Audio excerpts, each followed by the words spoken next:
విఘ్నాలు తొలగాలని వినాయకుడిని పూజిస్తాం. బంగారం కొనాలంటే పెద్ద విఘ్నం అధిక తరుగే. మీ లలిత జ్యువెలరీలో తక్కువ తరుగు. బంగారు నగలు తరుగులో 1% తగ్గింపు. వజ్రాభరణాలు క్యారెట్కు 5,000 తగ్గింపు. ఆంధ్రప్రదేశ్లో కూటమి ప్రభుత్వం వచ్చిన తర్వాత ప్రజలు చాలా హ్యాపీగా ఉన్నారు. ముఖ్యంగా కార్మిక వర్గాలు ఉచిత ఇసుక ఇవ్వడంతో అందరికి కూడా నిరంతరం పనులు దొరుకుతూ వారు ఒక జీవన విధానాన్ని పెంచుకుంటూ హ్యాపీగా పిల్లల్ని చదివించుకుంటూ ప్రశాంతమైన జీవితాన్ని అనుభవిస్తున్నారు. అంతేకాదు కార్మిక వర్గాల కోసం అన్నా క్యాంటీన్లు తిరగడం వల్ల కార్మికులు టయానికి డబ్బులు జేబులో ఉన్నారా పని ఒక 5 రూపాయలతో కడుపునిండా భోజనం చేసే పరిస్థితి ఈ ప్రభుత్వం తీసుకురావడం ప్రజలను దర్శిస్తున్నారు. అలాగే పెన్షన్లు ప్రభుత్వం ఏ అయితే సూపర్ 6 పథకాలు అమలు చేస్తామన్నప్పుడు మొట్టమొదటి సంతకం పెట్టి 3,000 రూపాయలు ఉన్న పెన్షన్లకి అవాతాతలకి 4,000 రూపాయలు ఇచ్చి వారి జీవన విధానంలో ఆనందాన్ని ఇవ్వడం జరిగింది. వాళ్ళకి ఈ సమాజంలో ఒక గౌరవవేతనం ఇవ్వడం వల్ల వారి యొక్క కుటుంబ సభ్యులు కూడా వారిని గౌరవంగా చూసి వాళ్ళ హక్కును చేర్చుకొని చాలా మంచి గౌరవాన్ని ఇచ్చారు. చంద్రబాబు నాయుడు గారు మాకు ఒక పెద్ద కొడుకులాగా మాకు మంచి ఆనందాన్ని ఇచ్చాడు.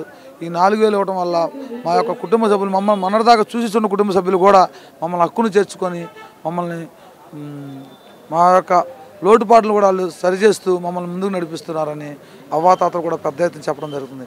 రాష్ట్రంలోని కూటమి ప్రభుత్వం వచ్చిన తర్వాత ఒక ఫాస్ట్ వేవ్ స్టార్ట్ అయింది అన్ని వర్గాల్లో. వ్యాపారస్తులే చూడండి, సకాలంలో ఉద్యోగస్తులకి 1వ తారీఖు దాదాపు 85 నుంచి 90% శాలరీలు పడిపోవడం కానీ, వికలాంగులు 1వ తారీఖు పెన్షన్లు ఇవ్వడం కానివ్వండి, దేశ చరిత్రలో ఎప్పుడు లేని విధంగా 31వ తారీఖు కూడా ఇవ్వడం కూడా జరిగింది. అంటే అంత పాలన మీద అంత గ్రిప్ ఉన్న నాయకుడు నారా చంద్రబాబు, ఒక విజన్ ఉన్న నాయకుడు నారా చంద్రబాబు నాయుడు.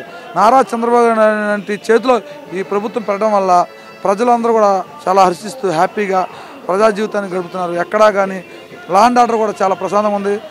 ప్రస్తుతం గత ప్రభుత్వంలో జరిగిన అవినీతిపై కూడా దర్యాప్తులు చేయడం కానీ వేగవంతంగా ఒక స్టెప్ బై స్టెప్ ముందుకు తీసుకెళ్ళడం జరిగింది. ముఖ్యంగా విజయవాడ నగరంలోని దాదాపు వరద ప్రాంతాల్లో 10 రోజులు నిరంతరం రాష్ట్ర ముఖ్యమంత్రి నారా చంద్రబాబు స్వయంగా ఉండి కలెక్టరేట్లు ఉండి ఎప్పటికప్పుడు అధికారులు మానిటరింగ్ చేసి ప్రజలకు కావాల్సిన సౌకర్యాలు అందించడంలో కానివ్వండి, రాష్ట్ర నలుమూలలో కూడా ఒక విజనరీ ఉన్న నాయకుడు ఉంటే ఎలాంటి విపత్తునైనా ప్రకృతి విపత్తునైనా చేయొచ్చనే ఒక నాయకత్వం ఉన్న లక్షణం ఉన్న నాయకుడు నారా చంద్రబాబుని ప్రజలందరూ కూడా కొనియాడుతున్నారు.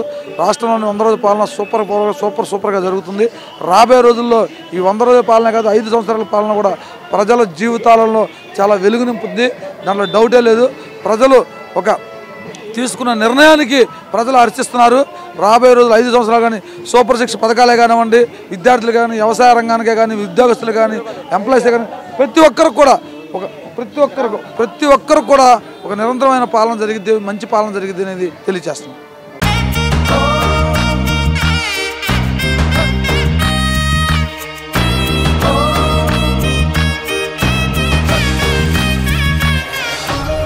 విఘ్నాలు తొలగాలని వినాయకుడిని పూజిస్తాం. బంగారం కొనాలంటే పెద్ద విఘ్నం అధిక తరుగే. మీ లలిత జ్యువెలరీలో అది లేదు. మార్కెట్లోనే తక్కువ తరుగు. వినాయకుడి కటాక్షంతో అందరింట్లో బంగారం, వజ్రం, వెండి నిండాలి.